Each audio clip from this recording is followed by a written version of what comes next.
Fala pessoal, eu sou o Fernando Pena, arquiteto de soluções da Numen. Esse é o nosso primeiro podcast e hoje eu estou aqui com o Carlos Aravecchia, com o Rafael Fassoli e o Elton Pondeló para dar início a esse nosso primeiro programa. Nós vamos falar muito sobre tecnologia, inovação, indústria 4.0 e negócios. Já nesse primeiro programa nós vamos falar sobre planejamento de vendas e operações, certo, Aravecchia? Isso, o famoso SNOP. SNOP, desde o início aí desse processo até os dias atuais e o quanto é importante para a empresa. Então conta pra gente, Aravecchia, como começou essa história aí? Bom, Pena, o SNOP não é uma coisa de agora, né? Esse planejamento de vendas e operações, ele teve seu início lá no final da década de 80. Dois autores lá ligados a Oliver White publicaram um livro que tratava justamente dos benefícios de trazer essas duas áreas para fazer seus planos de forma conjunta. Nessa época, o planejamento estava muito voltado para o planejamento industrial, com processos e ferramentas como a MRP, MRP2, então um foco muito voltado para a produção, e a área de vendas, a área comercial, ficava afastada dessa discussão. E o processo de SNOP foi um processo para trazer essas duas áreas para fazerem planos de maneira conjunta e conseguirem melhores resultados. Boa. E com certeza ainda é muito importante para as empresas. Por que ainda é um desafio, ainda é muito importante para as empresas ter esse processo?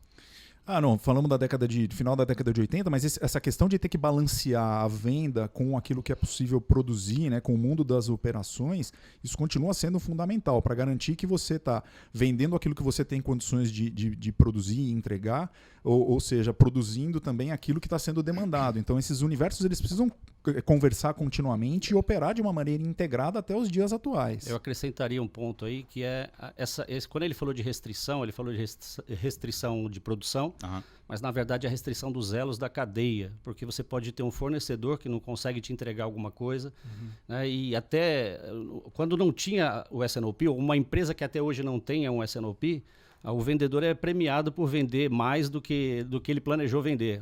Vendeu, bateu a meta, 300%. Mas e a cadeia? Como é que reagiu a isso? Qual foi o custo? Entrega, né?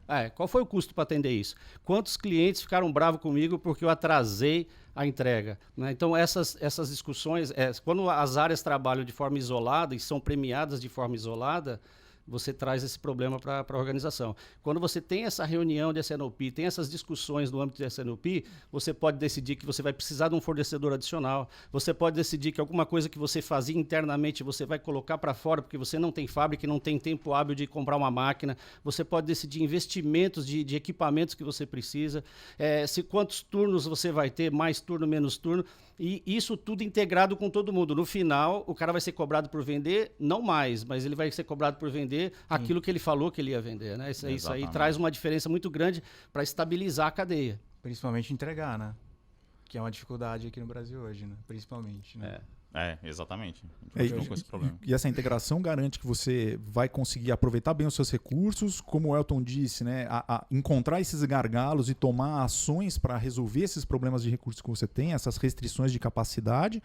E fundamental, um negócio que o Fassoli tinha comentado, que é a questão toda financeira, né? A que custo eu vou conseguir atender essa demanda, né? Quanto vai me custar esse cenário de planejamento em que eu tenho uma venda a mais, eu tenho algumas alternativas, eu posso aumentar um turno extra dentro da minha fábrica, ou eu posso terceirizar isso para fazer num fornecedor externo, fazer um outsourcing. Então, isso tudo tem que entrar nessa discussão, e isso, nos dias atuais, nos momentos que a gente vive, isso continua sendo bastante importante, até mais intenso do que era lá antigamente. Não, sem dúvida. É como você falou, né? E é um processo já da década de 80. Olhando por esse lado, o que mudou dentro desse processo? Da década de 80 para cá, como que o SNOP se conecta aí com os outros processos da empresa, por exemplo?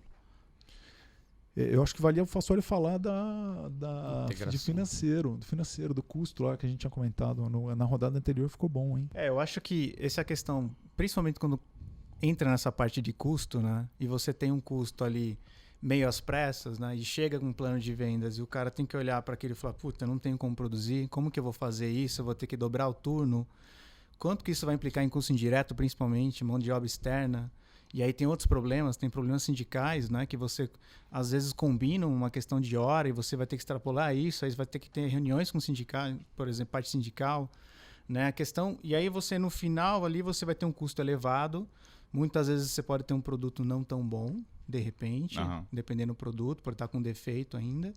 Você vai ter o problema logístico, para desovar esses produtos. Frete né? aéreo. Frete aéreo, de repente. Frete aéreo. Muitas vezes você não pensou em galpões, né, logísticos, porque às vezes você tem incentivos, por exemplo, em ICMS.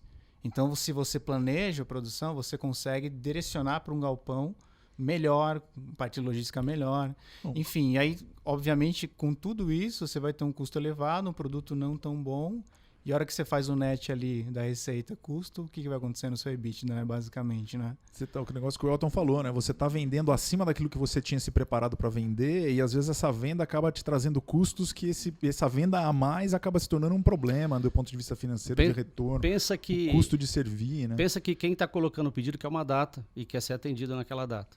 Às vezes até a data que você deu talvez até não vai agradar, mas se ele for atendido na data que você falou, gera confiança e ele vai comprar de novo de você por conta disso. Com certeza. A pior coisa que tem é você combinar uma data. Pensa que você está fazendo uma casa, o cara falou que ia entregar numa data e você ia casar, né? Você marcou tudo em função daquela casa, que ia ficar pronta naquela data e começou a atrasar. Então, o S&OP vai te ajudar a trabalhar as restrições e a criar regras bem claras e estabelecidas de que eu faço no caso de uma restrição. Sim. Porque você vai discutir a restrição antes dela acontecer. Exato. Essa questão de data, principalmente para empresas que exporta ou importa, é pior ainda, né? Porque se ele tiver que importar, por exemplo, as pressas, ele, por exemplo, não tem um hedge de dólar, por exemplo, como é que faz? Compra as pressas a 6,38? Está sujeito ao câmbio do momento. Ou, por exemplo, você exporta, o navio chega e sai. Se você não entregar a tempo, você vai ter que pagar do mesmo jeito o frete. Como é que faz isso? Então, nessa questão ainda de importação e exportação, você tem a logística e a saída do produto ou a entrada, que é pior ainda. Então, você não entregou, não fez algo direito, perdeu o bonde, né, que a gente fala, do navio, pagou o frete e o cliente não vai ter o produto no exterior. E dependendo do produto, vamos supor que é um semi-acabado para produzir um outro produto lá para um outro cliente. Pior ainda, ele não vai, a saída dele não vai sair. Ou seja, é uma você tá cadeia de assumindo um problemas. risco gigantesco, né? Essa é a grande É verdade. uma sequência de problemas, né? Exato. Você- Falando em conexões de processo, você quer falar um pouco sobre o IBP lá, sobre o IBP? O IBP, ele é, na verdade, esse processo lá atrás, ele começou integrando vendas e operações. E daí, com a evolução, com o passar dos anos, foi surgindo a necessidade de trazer outras áreas, né? Trazer outras integrações de processo para a mesa. Então, falamos agora de finanças, então a integração da área financeira, a integração da área de desenvolvimento de produto, né? Porque assim, uma coisa é a gente está falando aqui de produtos que a gente já tem no nosso portfólio. Imagina que eu vou ter que lançar um produto novo, um produto que eu ainda não conheço muito bem, essas minhas restrições. Então, como que eu vou fazer esse planejamento? Eu preciso trazer para a mesa o pessoal da área de desenvolvimento de produto. Eu preciso trazer para a mesa o pessoal da área de marketing para saber que tipo de campanha vai ser mais importante, como que essas campanhas vão impactar nessas demandas, nessa venda que vai acontecer no futuro. Então, com o passar dos anos, o volume de integração que foi acontecendo foi se tornando cada vez maior. Então, com o passar dos anos, com o aumento dessa integração, o processo deixou de incluir só vendas e operações e passou a enxergar o negócio como um todo, né? Então, o IBP é um processo que é a integração dos processos de negócios, né? Integrated Business Planning, o planejamento dos processos de negócios. E para isso você tem uma ferramenta da SAP que tem esse nome, IBP, né? SAP IBP, mas mais do que uma ferramenta, ele é um processo de integração, que além de vendas e operações, que era lá do início, passou a ter principalmente uma análise uma conexão maior com a área financeira, uma conexão maior com o planejamento estratégico. Então, isso que o Elton havia comentado de poxa, como que eu vou fazer meu investimento lá na frente, né? Então, para fazer isso no âmbito estratégico, a gente passa a ter, então, um processo chamado IBP, Integrated Business Planning. Boa, perfeito. Eu acho que a gente até já comentou sobre alguns benefícios aqui ao longo da conversa, mas quais benefícios claros vocês enxergam desse processo para dentro das empresas nos dias de hoje? Então, se for trazer até os dias de hoje, né, você pensa que, vamos falar no mundo SAP, né? Quando você coloca um pedido de venda que você tem que prometer uma data, você vai prometer essa data com base em quê? Você precisa saber quais são as suas restrições, né? O que você está planejando vender para prometer na data correta, né? Então, a promessa de data é algo muito importante. A questão de definir as regras, as priorizações, clusterizar os seus clientes, tudo isso são definições que você coloca dentro de uma discussão de um processo de S&OP. Conhecer bem suas restrições, né, e saber onde você precisa de fato fazer investimento, que tipo de recurso precisa de mais atenção, que tipo de volume de vendas que você, em função às vezes de uma campanha de marketing, você falou, opa, essa campanha de marketing está criando um certo risco, porque se ela for uma blockbuster, por exemplo, uma campanha que fez muito sucesso, talvez eu vou impactar no prazo de entrega, e isso pode ser prejudicial. Você faz uma bela campanha de marketing, todo mundo quer comprar o seu produto e o cliente vai lá procurar o produto e não encontra o produto.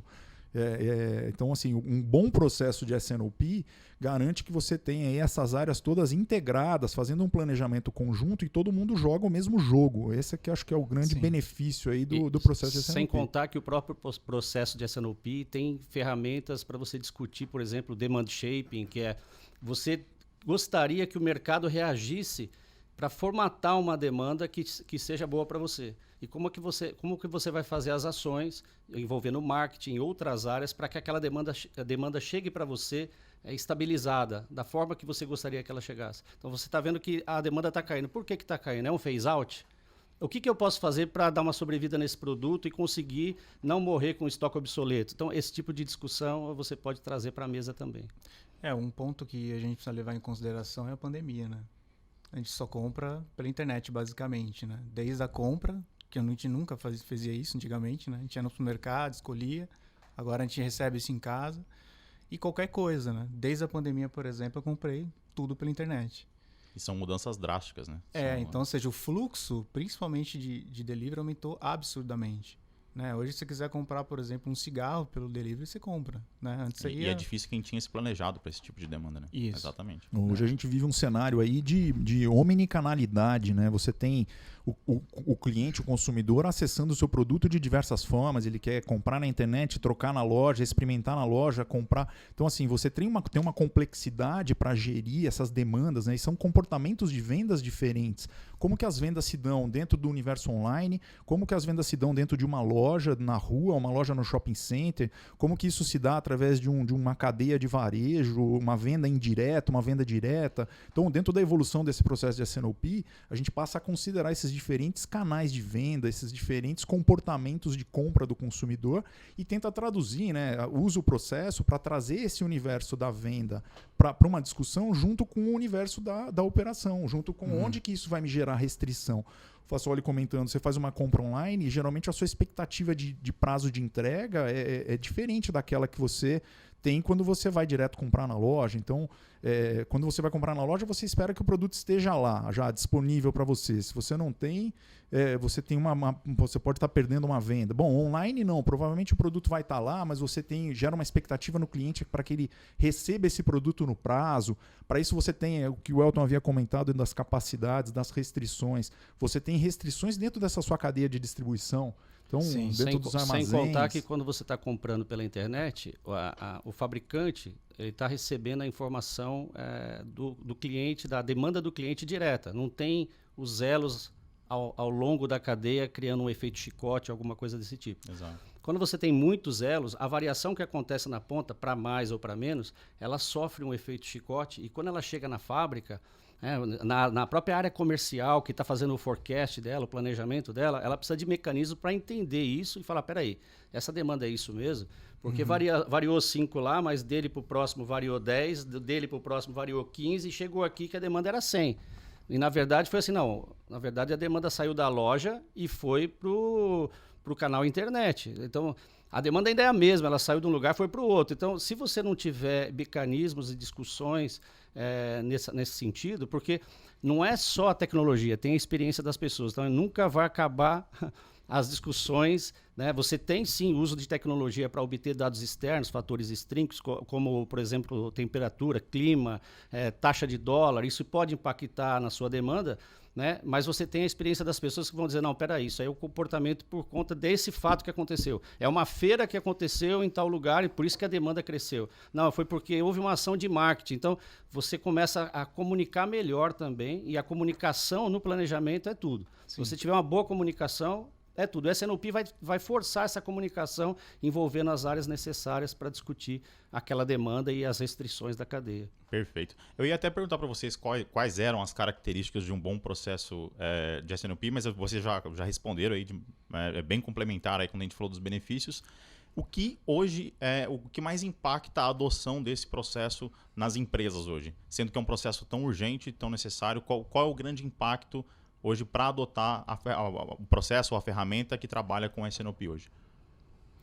O S&OP ele passa por uma questão cultural, né? Assim, é um processo de negócio que ele precisa que os participantes desse processo eles precisam de fato participar integralmente dessa discussão, né? O S&OP não é um processo da área industrial, não é um processo da área de compras, então existe toda uma necessidade de transformação em torno de se criar uma cultura de planejamento em que todos participam e todos são importantes. Então, para o mundo industrial, é um processo que vai permitir para que o mundo das operações se aproxime do cliente, né?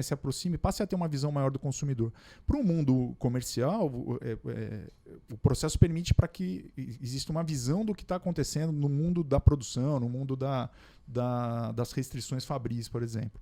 Mas, além disso, você tem toda uma necessidade de dado, de ferramenta, né? É difícil você hoje fazer um processo que acontece em muitas empresas.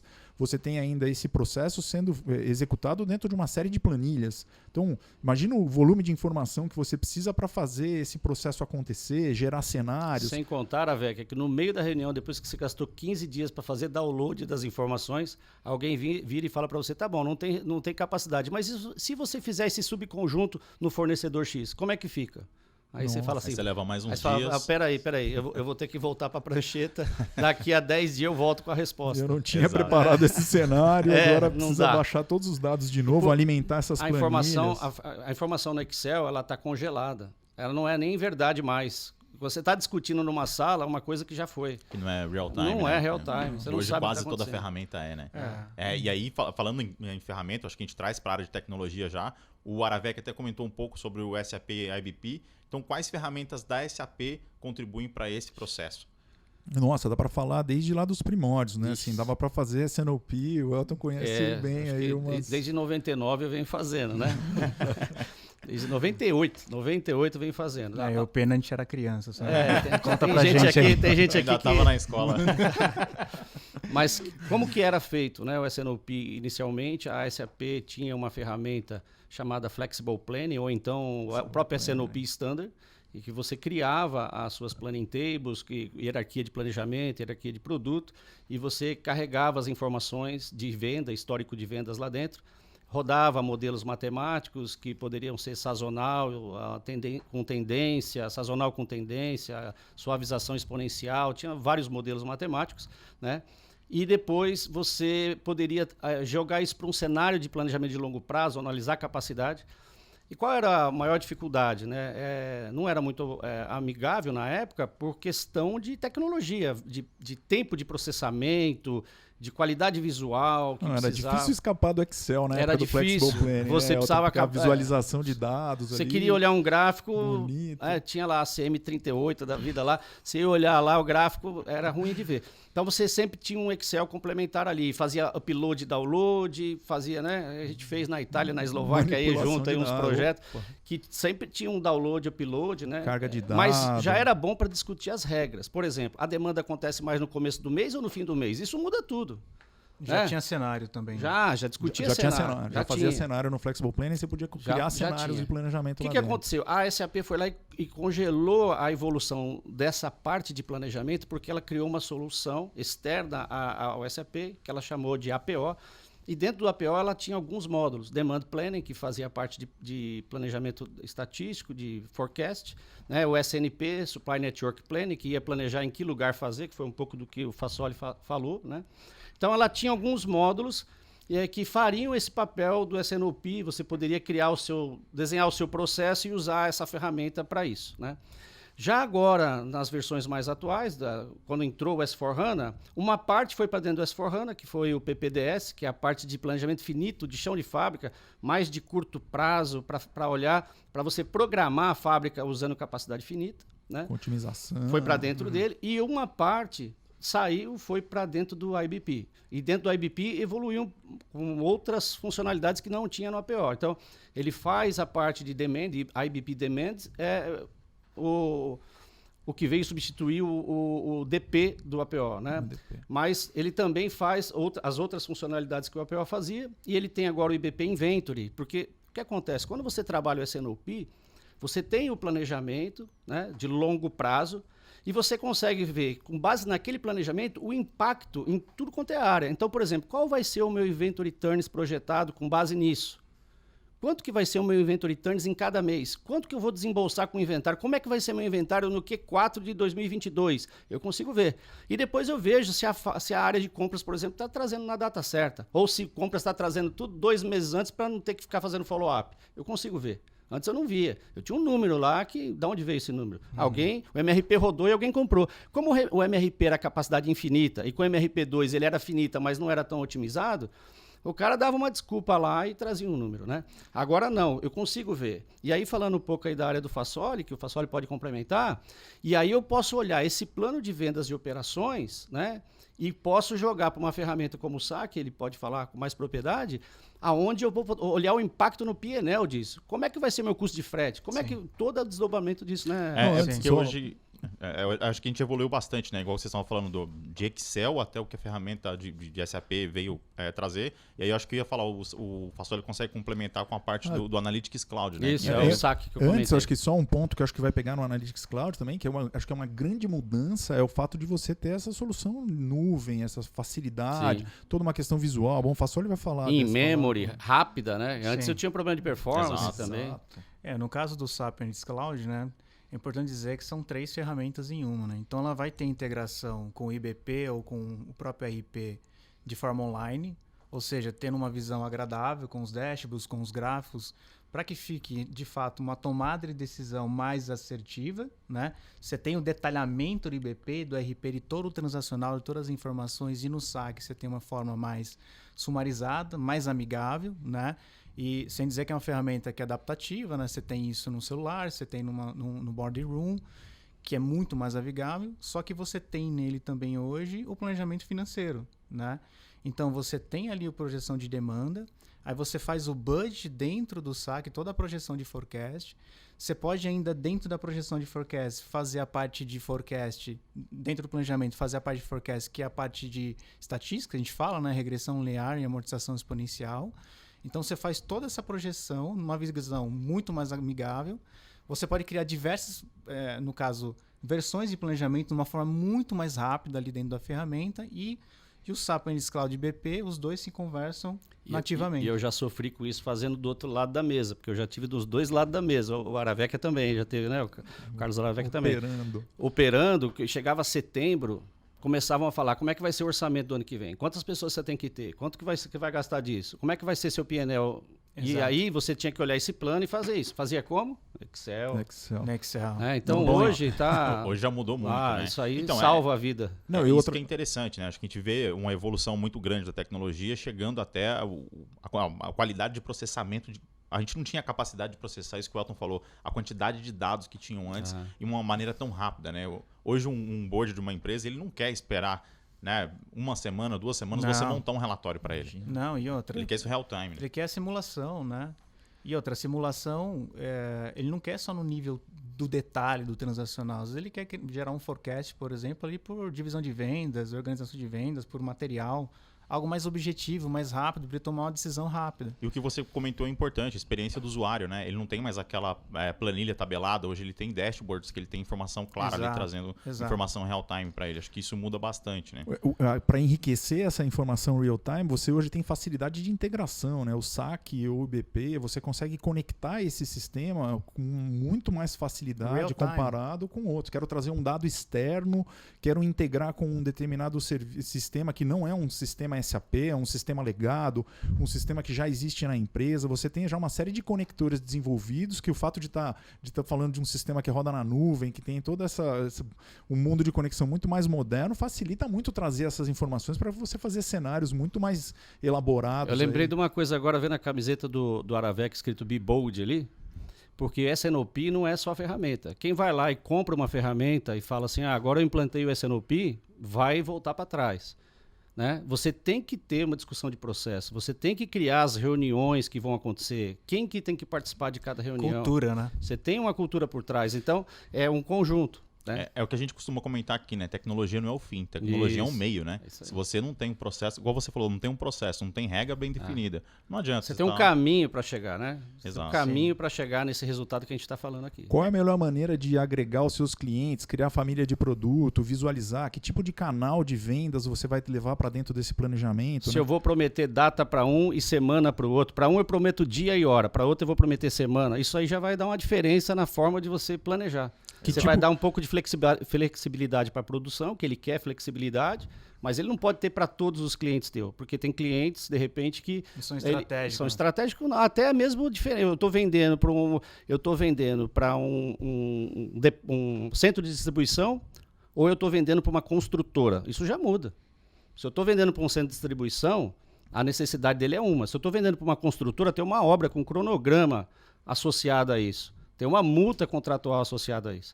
Então, essas discussões, se eu errar o dia, né, pensa numa automotiva. Se eu errar o dia no consórcio modular, né, para a produção. eu paro a produção, eu pago a linha. Paga a linha. Eu pago o custo da linha. Entendeu? Então, e é legal porque quando teve o lance do consórcio modular, etc., esse tipo de discussão ficou bem legal, porque a turma falou assim, tá bom, se você errar no seu plano, não trouxer na data e hora que eu preciso, que era just in sequence.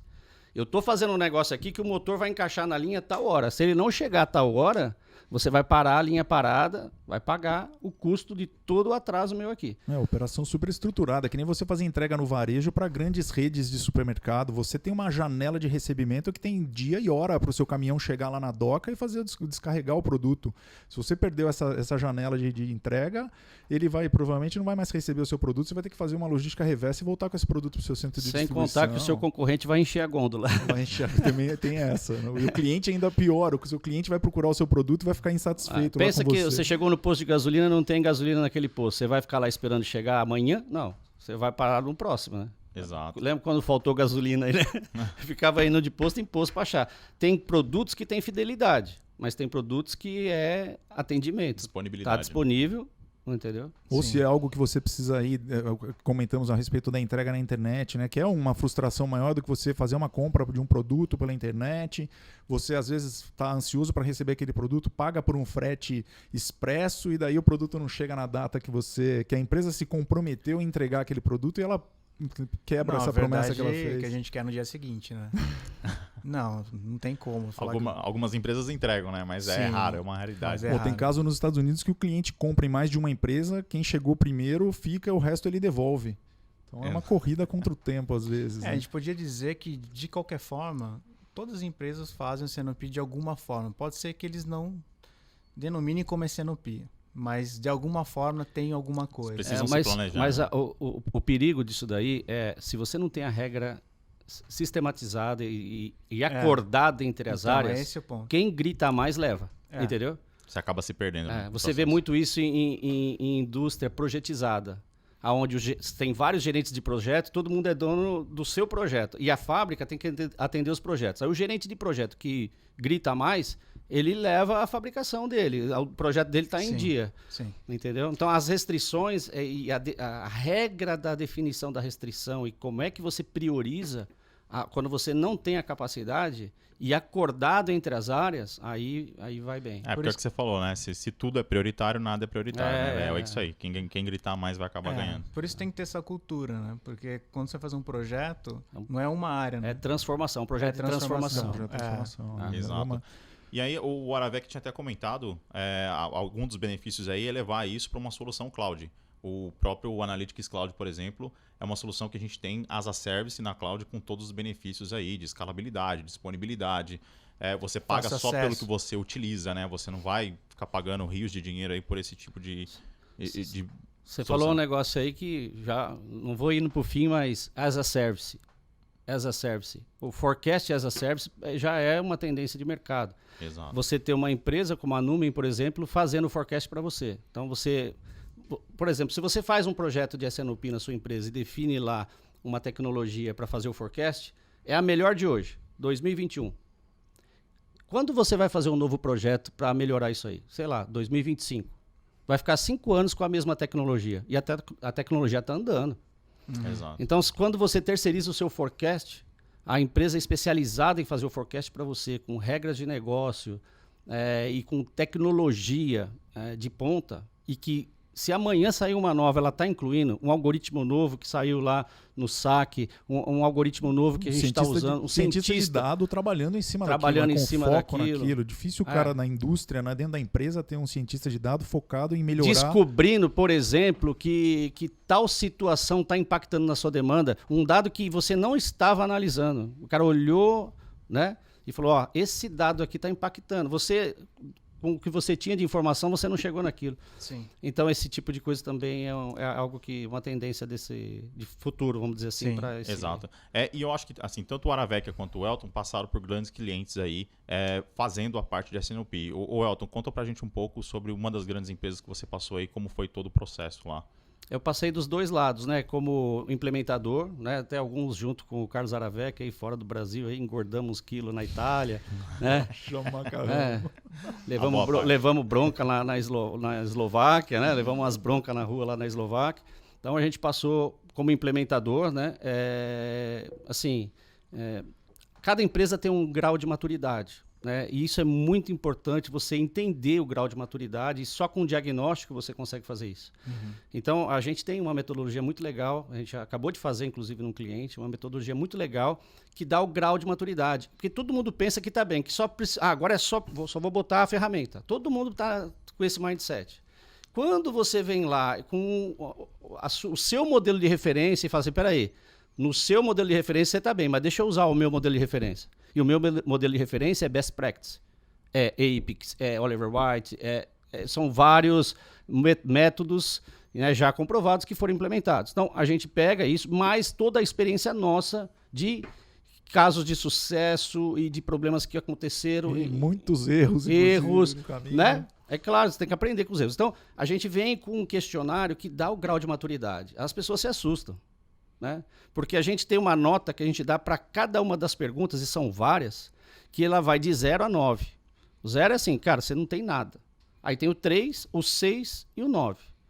Quando você pergunta pro cara se ele tá bem num tema, ele fala, não, isso aí eu tô bem. Aí você começa a fazer as perguntas, o cara já vê que não tá bem. Fala, isso eu não faço, isso não tá legal. Porque, ele mesmo já entende e o isso, nosso 9 muda toda hora.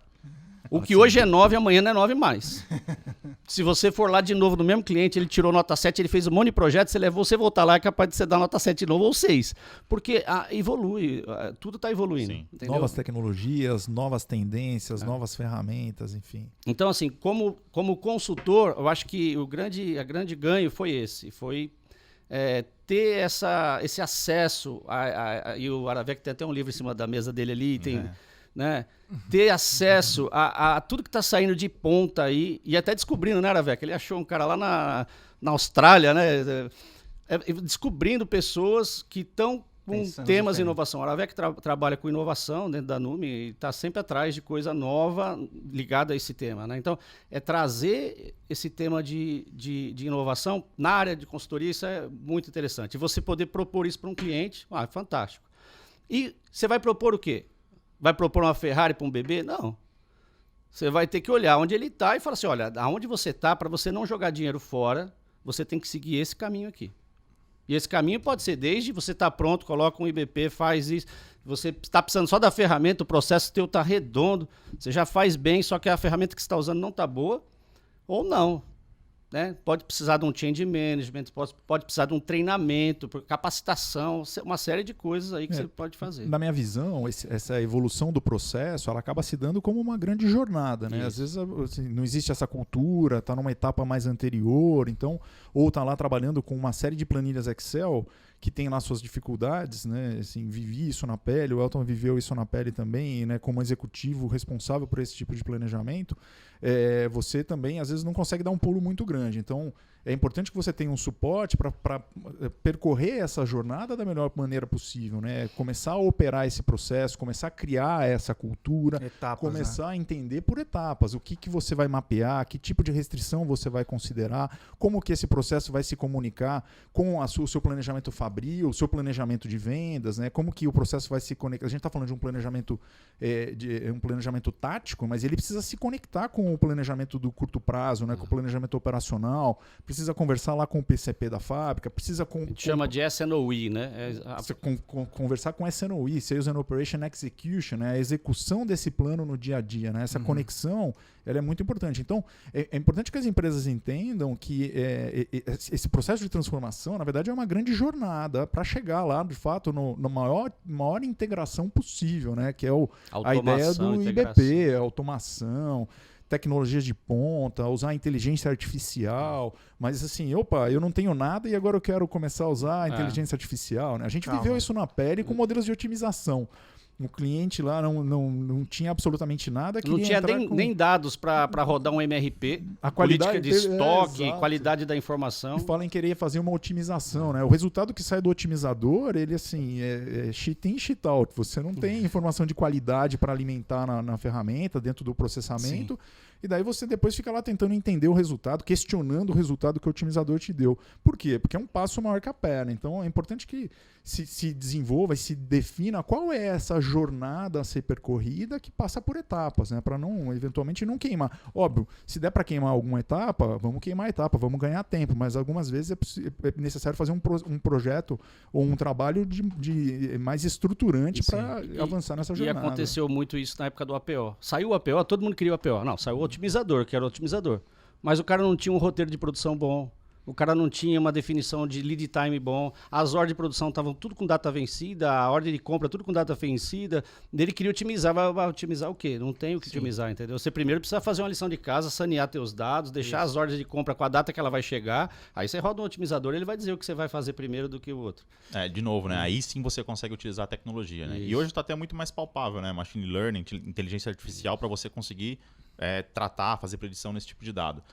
Mas aí acho que é o que o Elton falou, se você não tem nada preparado antes, fica bem complicado. O outro lado da mesa, quando eu pilotei, eu entrei, teve uma época que nasceu meu filho, eu falei assim, não, eu vou parar de viajar e vou para a indústria. Fiquei 9 anos da indústria, voltei para a consultoria porque eu virei gerente global de materiais e comecei a viajar de novo. Falei, não, se é para viajar eu vou ser consultor, pelo menos vou estar na ponta da tecnologia, vou viajar ou vou ser consultor de novo.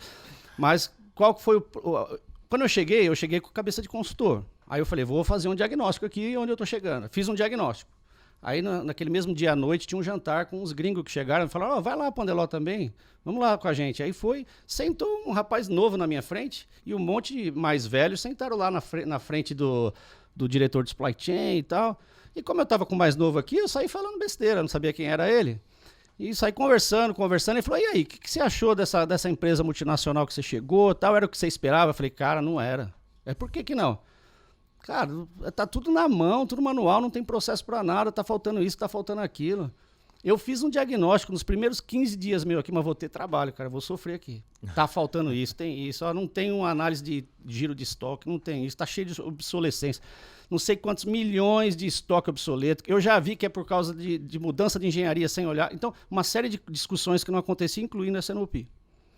No dia seguinte tinha a apresentação e o número 1 de supply chain ia falar. Quem que era? Um rapazinho que estava sentado na minha frente. Aí eu olhei para ele até viu a minha cara e falou assim, fica tranquilo que eu gostei da conversa, eu vou querer olhar esse diagnóstico depois. E isso virou um modelo de referência global depois. Legal. Todas as empresas começaram a ter que fazer essa análise de maturidade e definir um roadmap para onde eu vou, com base na onde eu estou. Né? Tenho 9. Você está onde? Estou em 3. Então, meu amigo, faz do 3 para o 6, entendeu? Estabiliza, aí vai do 6 para o 9. Sim. Porque era todo mundo assim, tá no 0 que é o 9. Não. Lá na unidade de tal país tá fazendo tal projeto. Eu também quero. Colocou IBP lá nos Estados Unidos, também quero IBP. Mas peraí, você tá pronto. Preparado, né? Você tá preparado para isso. Sim. Maturidade, né? Um tempo. Né? Um ponto que o Pandeló comentou que é interessante, quando você está em processos manuais, acho que o maior risco que eu estou vendo, por exemplo, agora, é as informações descolarem do próprio RP. Então, você tem um plano de S&OP manual que não está com o estoque que está, por exemplo, no seu RP. Tá de 15 dias atrás, quando Sim. você fez. Aí você está fazendo uma reunião para adequação de estoque, por exemplo, em vários galpões, de uma informação que nem está no estoque, ou já venceu, ou já saiu, porque o vendedor deu uma baixa sem falar com a pessoa que opera o RP muitas vezes. Então, fica descasado as informações e é uma reunião de louco, que ninguém entende, né? Eu vivi muito isso, o Fassoli, porque eu trabalhei num setor muito dinâmico, então a base para o planejamento que você está fazendo, né, você geralmente faz do fechamento do mês para frente e tal, mas ainda está acontecendo, né? Então a maneira como as suas vendas desse mês se comportam vão determinar o seu ponto de largada para o seu próximo ciclo de S&OP, por exemplo. E se você não tem se você tem esse gap de integração, se você tem essa informação que você extraiu do sistema num determinado dia para seguir uma etapa, né? O processo de S&OP ele tem etapas muito claras, muito definidas de planejamento. E daí, em algum determinado momento, você precisa ter uma base de estoque para começar a trabalhar. Se você está trabalhando fora do sistema, você fez download lá, baixou esses arquivos do SAP, do ERP, jogou dentro no Excel e está trabalhando dentro dessa informação no Excel, a vida lá fora está acontecendo. Aquele seu estoque que você tirou hoje já não é mais verdadeiro. Então, você muitas vezes acaba partindo tomando como ponto de partida o estoque, por exemplo, mas já é um estoque defasado, porque você não tem um sistema integrado que está conectado ali no dia a dia, no online, né, real time, para poder enxergar. Então, eu vivi muito isso na pele, assim, de levar, né, você tem um ciclo de planejamento de S&OP que quanto mais manual ele mais tempo você demora, você senta na mesa com os diretores, com o presidente da companhia para apresentar um cenário, e aquele cenário você já sabe que ele tem uma certa defasagem. E muitas vezes, né, o seu tempo de reação, né, o presidente ou algum diretor pergunta, né, tem alguma novidade que surgiu no meio do caminho, que você não, pelo fato de não estar integrado no sistema, você não tem essa informação, e daí você é presenteado com uma pergunta, mas e se eu fizer um cenário diferente assim, assim, assado? Volta você pra não mesa. tem como. Você tem que voltar para a mesa e falar, olha, lamento, eu não tenho como simular isso agora, não tenho como nem fazer um ballpark number aqui, porque eu preciso voltar para minha planilha, eu preciso realimentar toda essa minha planilha para depois voltar com essa resposta para você. Mas aí, a hora que você volta com essa resposta, as variáveis já mudaram novamente. Então, dependendo do dinamismo do cenário do mercado em que você está trabalhando, assim, o fato de você não estar integrado, né, estar trabalhando offline, dentro de uma planilha Excel, isso dificulta muito a tomada de decisão. Eu acho que a ferramenta evoluiu muito também. Tem a evolução do processo que precisa ser feito, mas a ferramenta evoluiu muito. As primeiras ferramentas eram muito engessadas. O que você definiu ficava quadrado. Você ia usar daquele jeito lá. Se você precisasse mudar, você precisava de um consultor, precisava de um tempo de projeto grande. As ferramentas hoje estão bem flexíveis. Você olha para um IBP da vida hoje, você olha assim, cara, é uma ferramenta muito flexível, é amigável. O saque, né? A gente brincou, a gente fez um APOC, a gente falava com ele no dia seguinte ele mostrava o negócio funcionando. Eu falei, cara, mas peraí, você virou a noite trabalhando nesse saque aí? Fala que sim. O grau de detalhe, Elton, e o grau de detalhe no financeiro que o Fassoli consegue trazer dentro do saque com qualidade visual análise gráfica. Pô, não precisa, fala, o cara não vai querer usar um Excel, vai dar trabalho para ele usar um Excel, ele tem tudo ali, entendeu? Se aumentar minha venda, né, aqui, eu vou ter problema nesse recurso. Como que isso vai se refletir no P&L projetado da empresa? Hoje você faz isso com uma facilidade, assim, pelo fato de ter o sistema já costurado dentro do modelo que a gente já tem pronto dentro da Numen. É impressionante. Assim, e com o dado real que está acontecendo. Isso, e é isso, né? Acho que isso que o Elton comentou. É até a facilidade de visualização. Você não quer mais ver uma planilha tabelada ali. Você quer dashboard, você quer indicadores, né? Eu já fiquei caçando muito informação em uma planilha e sabendo. E você tem que conferir se está certo depois. Você faz na planilha, daí você copia o gráfico, gera na planilha, gera o gráfico, aquele gráfico feioso lá do Excel, né? Nada contra o Excel, tremenda ferramenta, né? Mas hoje em dia, a gente fica competindo com umas coisas bonitas. Daí você copia aquele gráfico do Excel, cola no PowerPoint, daí você fala, eu vou colar como metadado, não vou colar como imagem, o que eu colo? Aí cola. Não, agora você vê tudo online, tudo na tela, você consegue levar o sistema para reunião, no faz tablet, tudo no se muda um campo, você tem um trabalhão para mudar tudo, né, cara? Hoje você vai lá e encaixa um campo lá dentro e pronto, tá? Sim. Você vê no telefone celular lá. E todas essas ferramentas que a gente falou aqui estão todas conectadas hoje, né? Todas conectadas. Você conecta o SAC com o IBP, com o S4HANA, com a ATP do S4HANA, S4HANA, com PPDS,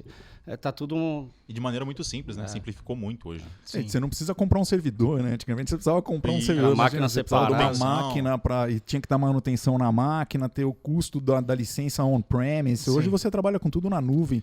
Você paga a licença paga lá de acordo com o uso, né? Paga de acordo com o uso. E o Analytics Cloud ele tem um conceito interessante que é o conceito de self-service. Então, a pessoa hoje cria seus próprios relatórios, não fica preso à consultoria também, que é importante, né? Imagina, você vai pagar um projeto para mudar um relatório toda vez que você quer um mudar campo num lugar diferente, né? Para fazer um cálculo, por exemplo, colocar um simples, campo a mais, uma valorização, chama a consultoria de novo. A parte de vendas ali, eu só queria fazer isso aí pelo um preço médio, para ver uma receita bruta ali, uma dedução, uma receita, ou pegar a parte produtiva para ver um custo indireto. Puxa, eu vou ter que...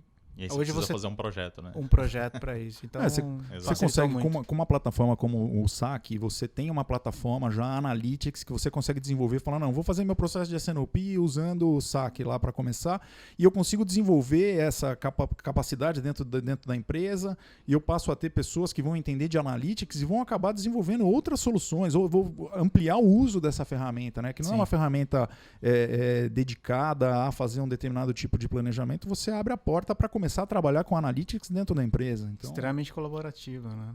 Facilita muito, né? Porque eu acho que principalmente essa questão manual acaba se trocando muito e-mails ou informações estão em rede, todas ali conectadas uma na outra com um problema, muitas vezes, dá problema de forma, às vezes você vai apresentar uma planilha. E no final você descobre que tomou uma decisão certa, mas usou o arquivo errado. Pegou na rede lá e pegou. Não é essa a versão 6, é a 7, aí ferrou. Então, fazia isso. A integração que eu vivi quando eu operei era isso. Você pegava o plano, um Excel gigante, mandava por e-mail pro cara do financeiro. O cara do financeiro, dentre as outras coisas que ele tinha que fazer, ele tinha que fazer a valoração desse plano, te devolvia, daí mudou a versão. Não é mais esse arquivo. Não, eu te mandei por e-mail. Não chegou. Nossa, não, tem que ser tudo integrado, né? Não dá para depender de trocar e-mail com planilha para lá e para cá, né? Esse tempo já ficou para trás. Boa. Bom, eu acho que assim, a gente trouxe bastante experiência aqui, uma riqueza aí de informações, né? E além disso, até eu tô vendo aqui que o Carlos Aravecchia trouxe aí um livro aí para recomendar. Você quer falar um pouco sobre esse livro? Quer recomendar outros livros? Eu listei algumas referências aqui interessantes, né? Esse livro original lá, de 1989, ele continua sendo um marco, assim, né? Um livro chamado Orchestrating Success, Improve Control of the Business with Sales and Operation Planning, um livro de 1989 pela Oliver White, do Richard Ling e do Walter Goddard.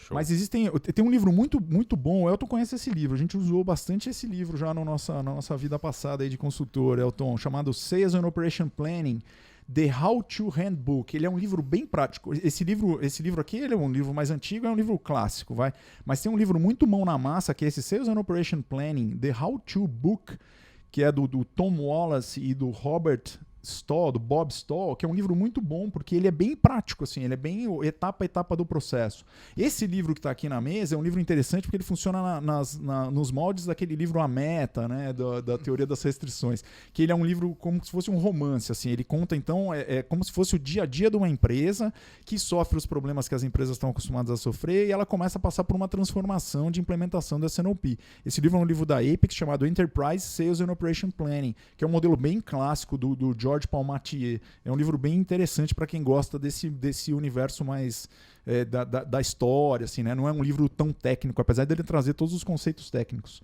E daí tem livros interessantes no universo do IBP, né? Do IBP. Tem um livro interessante do Palmatier também, que é o mesmo autor desse livro aqui, chamado The Transition from S&OP to IBP, que ele fala justamente dessa integração do universo financeiro, de fazer a conexão com o planejamento estratégico.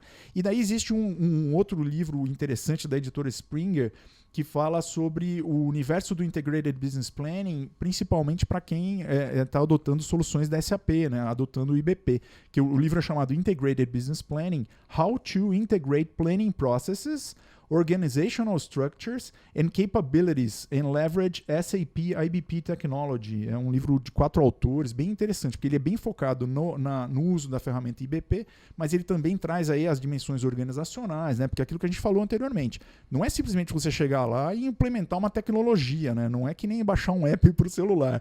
É um processo de transformação, tem toda uma questão cultural, uma questão organizacional, uma série de definição de indicadores de desempenho. Então, alinhados, assim, né? Eles precisam estar todos alinhados. Perfeito, Elton.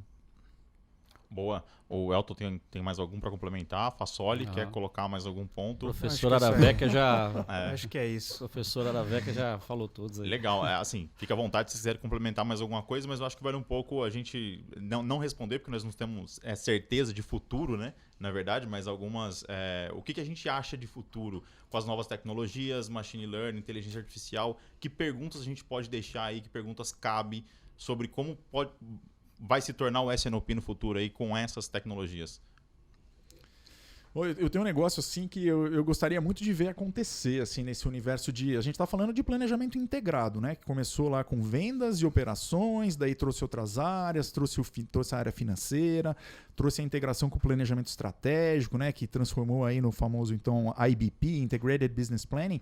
Mas eu gostaria muito de ver, Pena, assim, as empresas começaram a incorporar nesse seu planejamento o impacto lá, o footprint de sustentabilidade. Então, assim, a gente está falando aqui de um processo de tomada de decisão que cria cenários, né? Então eu vou produzir internamente num turno adicional ou eu vou fazer num terceiro, né? Eu vou fazer um outsource dessa etapa do meu processo de produção. Eu vou trazer essa matéria-prima por via rodoviária ou não? Eu vou ter que trazer isso via aérea, por exemplo. É uma decisão que às vezes é tomada em função de uma discussão de S&OP. Agora, eu gostaria muito de ver as empresas colocando na mesa, na hora de tomar essa decisão, de falar assim, não, mas calma lá. Se eu estou trazendo essa demanda, né, esse produto, né, essa matéria-prima via aérea, significa que o footprint aí do ponto de vista de sustentabilidade é bem maior. Então, tomar, não estou falando que daí não vai fazer, mas pelo menos levar passar a ter consideração, levar isso em consideração, ter consciência disso. Falar, olha, esse cenário aqui que eu estou tendo um pico de vendas muito acima daquilo que eu me planejei, ou que eu tive uma questão envolvendo recursos produtivos, ou com um fornecedor meu, tá me trazendo um impacto não só financeiro, mas também está me trazendo um impacto do ponto de vista do meu footprint de sustentabilidade. Eu acho que gostaria muito de ver isso no futuro. Eu acho que a gente não está longe disso, não. Sem dúvida. Sustentabilidade é um tema importantíssimo, né, cara? Fundamental. Acho que tem outros questionamentos aí, né? Você acha que em algum momento esse planejamento, ou até as regras que o Elton colocou, você acha que em algum momento a gente consegue fazer isso de maneira automática? O Machine Learning trazendo aí, começar a se adaptar às regras desse cara, começar a fazer uma prospecção aí de futuro e projetar um futuro ali de maneira automática. Será que a gente chega nesse nível?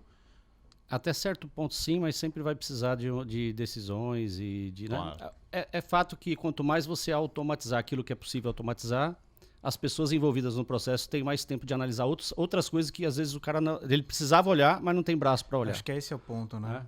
Porque a partir do momento que você tem esse plano bem claro e funcionando integralmente de uma forma que seja mais automatizada possível, porque tem algumas coisas manuais que você tem que fazer no processo, tomar a decisão. A partir disso você consegue, por exemplo, entrar nesse ponto que você comentou.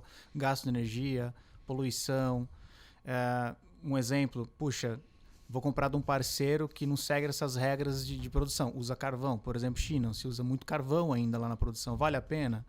Então, se você não tem esse plano, sei lá, definido, você vai ter que se passar por isso, né? Fazer turnos a mais, gastar muita energia e aí assim por diante, né? Vale lembrar, acho que sim, de fato, a gente está indo para esse mundo, né, de automatizar, automação e tal, mas vale lembrar que o processo de S&OP ou de IBP, que seja, a gente tem um momento em que são pessoas de diversas áreas que têm desafios diferentes, mas são complementares e muitas vezes que em algum certo ponto tem um certo conflito. É o momento em que essas pessoas sentam numa mesa, por exemplo, né, numa reunião de S&OP ou numa reunião de S&OP executiva, por exemplo, e se firmam acordos ali, é um pacto, né? Tem um pouco de olho no olho, falar assim, olha, esse é o combinado, a gente analisou essa possibilidade, a gente analisou esse cenário é melhor para uma determinada área, esse outro cenário é melhor para uma outra área, mas assim, é o momento para que a gente tome decisão, né? E coloque na mesa para tomar a melhor decisão para a empresa como um todo. E a partir do momento que a gente toma essa decisão, a gente firma um pacto entre os participantes, né? Entre os representantes de cada uma dessas áreas. Eu acho que isso é bem difícil a gente conseguir, de fato, automatizar, né? Não sei. E tem, por exemplo, né, uma das experiências que eu tive discutindo a questão do forecast e usando modelos automáticos de decisão, etc., chegou à conclusão que tinha uma variável que ela impactava no forecast. A gente descobriu, todo alegre que descobrimos aquilo, e assim, ninguém tinha falado, a gente usou um modelo matemático que descobriu que algo externo à empresa impactava no forecast. Levamos para uma reunião para contar, o cara, por que você não me perguntou? Eu sabia isso.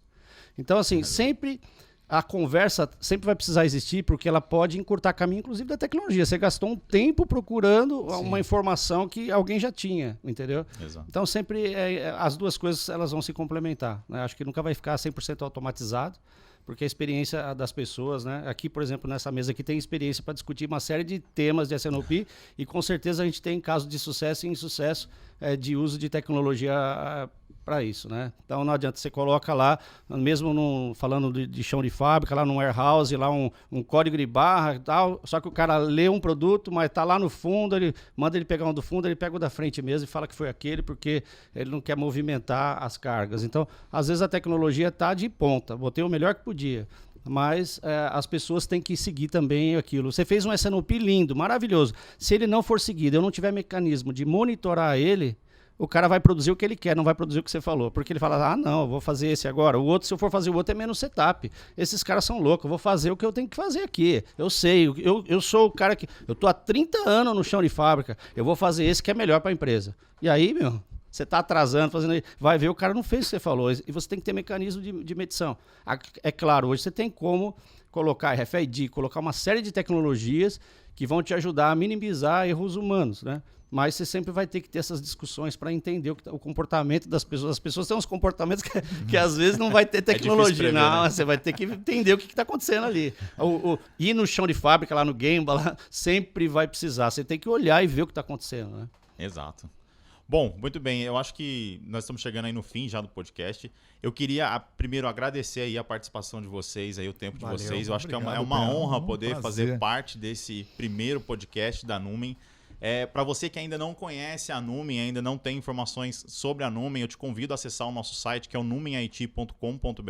Nós vamos deixar aqui na descrição desse vídeo todas as nossas redes sociais, o site, para você entrar e conhecer um pouco mais sobre a Numen. Nós somos uma empresa aí especializada na área de tecnologia há mais de 12 anos já no mercado, então eu te convido a acessar aí as nossas redes sociais. Beleza? Então, muito obrigado, pessoal. Valeu. Se vocês quiserem aí deixar um tchau, uma mensagem final aí, fica à vontade. Só tchau aqui. Só tchau. Agradeço valeu. aí. Obrigado, Pena. Um Prazer estar aqui. Um prazer Valeu, falar gente. contigo. Um abraço. Até mais.